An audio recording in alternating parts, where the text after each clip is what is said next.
நான் எந்த அரசாங்கத்தையும் நாங்கள் தாக்க மாட்டோங்க.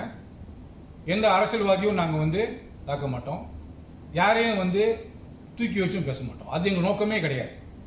ஆனால் அவ்வப்போது அங்கங்கே கொஞ்சம் சிக்கிச்சுன்னா நீங்கள் அதை கொஞ்சம் சென்சிட்டிவ் பண்ணிடுங்க. சரியா? ஒரு சமுதாயத்தை திட்டமிட்டு ஆக்கிரமிப்பு செய்ய வேண்டும். ஆக்கிரமிப்பு செய்ய பயன்படுத்தப்படும் 7 சதிநாச வேலைகள். 7 சதிநாச வேலைகள். நல்லா கேட்கணும். இப்போ சமூக வலைத்தளங்களில் ஊடுருவி கொண்டு இருக்கின்ற விஷயங்கள், விடயங்கள், தடயங்கள், தளவாடங்கள், இதெல்லாம் யோசித்து நீங்கள் இதை நீங்கள் கேட்கணும்.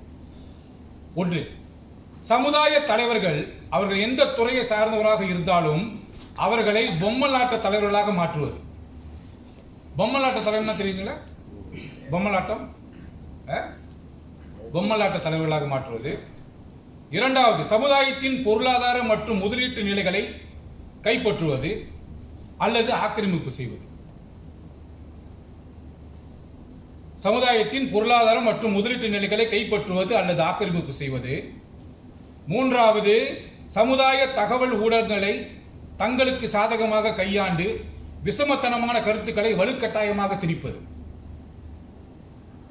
4வது, சமுதாயத்தின் கல்வி, மொழி மற்றும் இலக்கிய நிலைகளை முடக்குவது. 5வது, சமுதாயத்தின் வரலாற்று சுவடுகளை அழிப்பது, அவர்தம் சரித்திர நாகரிக பரிணாமங்களை திசை திருப்புவது.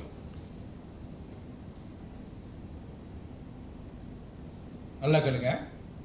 சமுதாயத்தின் வரலாற்று சுவடுகளை அழிப்பது, அவர்தம் சரித்திர நாகரிக பரிணாமங்களை திசை திருப்புவது. 6வது, சமுதாயத்தின் சமயம் மற்றும் கலை கலாச்சார கூறுகளை அவர்களுக்கு எதிராக திசை திருப்புவது.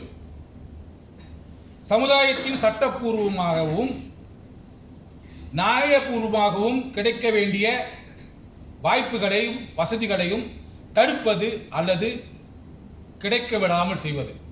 இதுதான் ஒரு சமுதாயத்தை திட்டமிட்டு ஆக்கிரமிப்பு செய்ய பயன்படுத்தப்படும் 7 சதிநாச வேலைகள் என்றோ நான் படித்தது, அதை பதிவு செய்து வைத்திருந்தேன். அதை உங்களிடம் நான் சமர்ப்பித்தேன். முதலாவதாக, இன்றைய நிகழ்வில் நீங்கள் தான் கூட்டத் தலைவர்னு சொல்லிடுங்க. அது எப்பயுமே போதும்.